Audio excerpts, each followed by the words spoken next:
Hello and welcome again. Now we have another guest to introduce to you. So, let us know your name and where you're from. Hi, thank you for having me here. I'll go ahead now. My name is Leonid Johnson, and this is my sign name. I'm from Jamaica. My home, Jamaica, and our motto is out of many, one people. It means one love, one place, one community. But I live in the United States of America. Great. Now, you finally made it to Barbados for the second time, correct? Yes, I officially made it here for the second time. I've been to a number of places once, but now I am officially in Barbados for the second time. Great. So, for what reason did you make the trip to Barbados? Fine. I'm here in Barbados for the Caribbean Disability Conference. I'm in the group that is hosting the conference here in Barbados, a conference for persons in the disabled community, wheelchair users, blind, deaf, autistic. We have all come together to interact and to share our stories and experiences. And so that's why I'm here for the conference. So how do you feel ever since it began, from Sunday until now, seeing everything, meeting deaf persons? How has it been for you? I'd love to say so much, but I'm going to keep it short. The conference was first held in Grenada. It was truly small, it was easy to handle, network, and so on. So it was first held in Grenada, and then we've come to Barbados, and it has been so much bigger. In Grenada, there was one deaf, but here in Barbados, around 20 deaf persons joined. And we enjoyed our interaction and everything. It was amazing.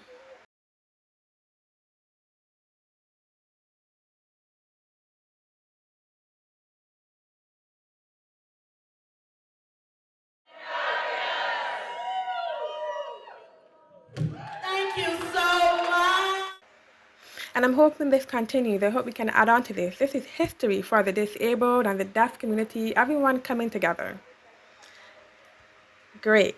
So, yesterday you gave a speech. Tell us briefly what your speech was about. Okay, so yesterday I gave a speech related to inclusion in early childhood and primary education. How we can make sure that all teachers are aware, know how to identify what's going on with a child, know what to do.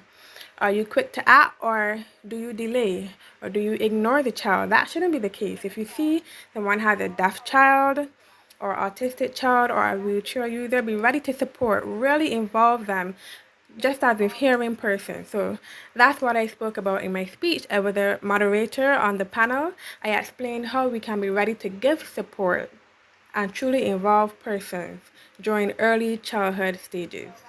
In the last few days, we have been able to come together as one people, one love, one community, and to have this conference, this very important conference.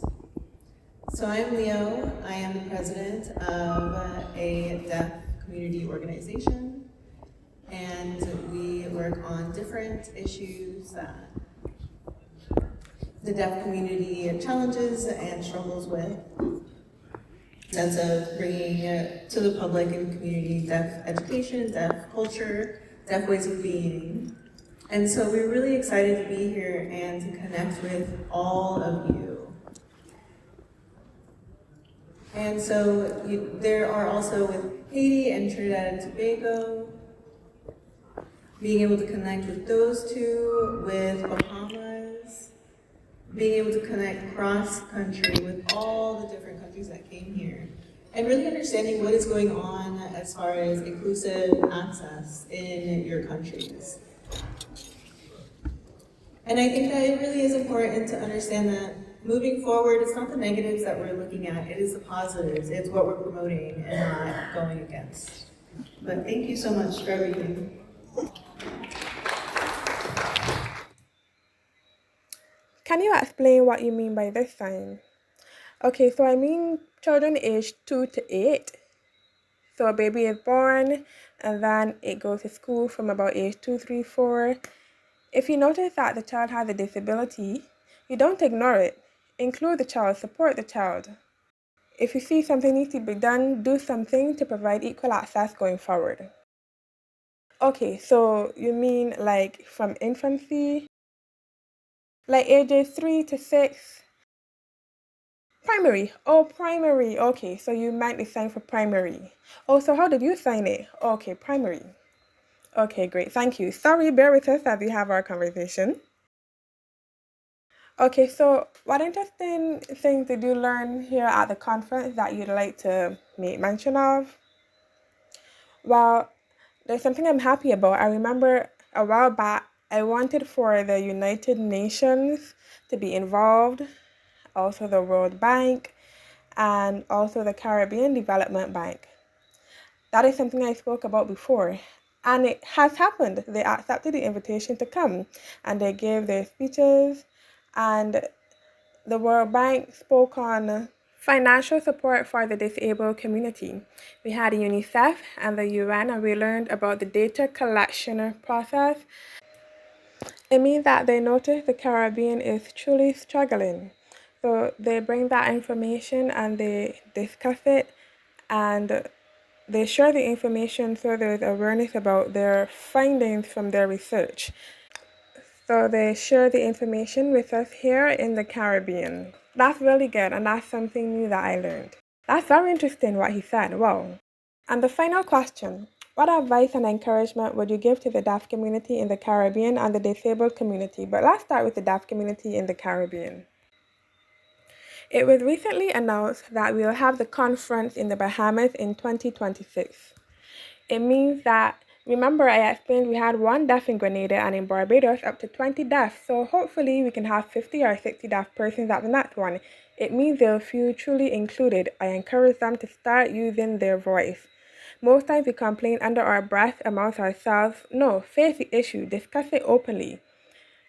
Notice how you, Dario, and also Lionel spoke today. You stood up and said what you had to say, and it was truly hair raising. You spoke your story, you used your voice. You didn't come to speak for me. You used your voice, you used his voice. We want to make sure we're all at the conference next year so we can bring more voices and bring attention to the need for support and access for all deaf persons in the Caribbean. And secondly, what advice would you have or encouragement for the disabled community in the Caribbean? I spoke on the deaf, now the disabled. I saw so many wheelchair users. I've never seen so many before. In Grenada, we had a few, but here we had so many wheelchair users. That is a big improvement.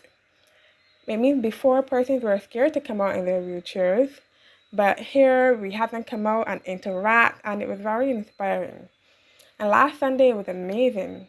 During the day, we had bad weather. We had a lot of rain on Sunday, but people still showed up. We had a full house. It was packed.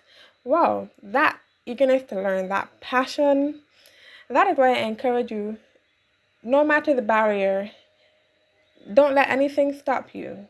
Come and learn how you can overcome.